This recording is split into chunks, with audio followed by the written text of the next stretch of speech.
नमस्कार, मैं सतीश मेहरा। एमएसपी की लीगल गारंटी और किसानों की अन्य मांगों को लेकर 131 दिन से आमरण अनशन कर रहे जगजीत सिंह डल्लेवाल ने रविवार को अपना आमरण अनशन खत्म कर दिया है।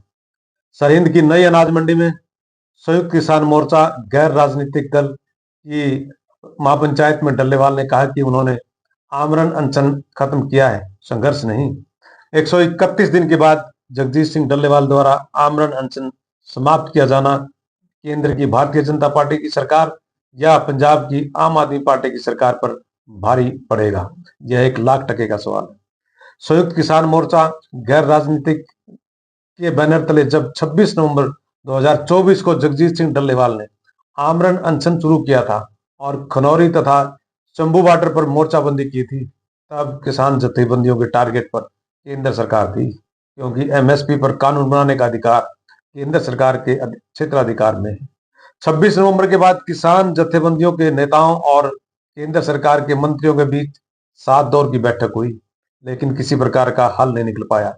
पिछले महीने 19 मार्च को जब जत्थेबंदियों की केंद्र सरकार के नेताओं के साथ मीटिंग थी, तब पंजाब पुलिस द्वारा जगजीत सिंह डल्लेवाल को हिरासत में ले लिया गया और पंजाब पुलिस द्वारा खनौरी बॉर्डर तथा शंभू बॉर्डर पर धरने पर बैठे किसानों को जबरदस्ती उठा दिया गया।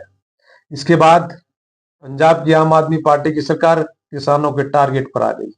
जगजीत सिंह डल्लेवाल ने कहा भी है कि जिस तरह से केंद्र सरकार ने बैठक के लिए बुलाया था, पंजाब सरकार ने गिरफ्तार किया, उनके धरनों को रातों रात उजाड़ा, वह उन पर पीछे से किया गया हमला है।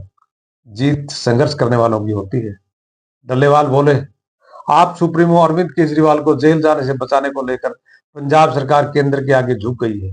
सीएम मान ने पूरे पंजाब की पीठ में छुरा घोंपा है। पंजाब के साथ सीएम ने धोखा किया है। हालांकि डल्लेवाल ने कहा कि मोर्चे की मजबूती के चलते वे 7 फसलों पर एमएसपी दिलाने में सफल रहे हैं। 7 फसलों को एमएसपी दिलवाने वाला डल्लेवाल का यह बयान कहीं ना कहीं केंद्र सरकार को सपोर्ट करता हुआ नजर आ रहा है। डल्लेवाल के इस सारे कथन से लग रहा है कि किसान अब केंद्र सरकार से कम बल्कि पंजाब सरकार से ज्यादा खफा दिखाई दे रहे हैं। डल्लेवाल ने कहा कि अनशन त्याग का उनका मन नहीं था, और उन्होंने सभी की भावनाओं की कदर करते हुए इसे समाप्त किया है, ताकि वह और भी मजबूती से संघर्ष को जीत तक ले जा सके। केंद्र सरकार की ओर से 4 मई को होने वाली मीटिंग के लिए बुलाए जाने पर कहा कि वे इस बैठक में जरूर जाएंगे, पर सरकार उनकी उम्मीदों पर खरा नहीं उतरेगी। उन्होंने बॉर्डर पर लगाए धरने में सहयोग करने वाले सभी नेताओं और किसानों का आभार व्यक्त किया है।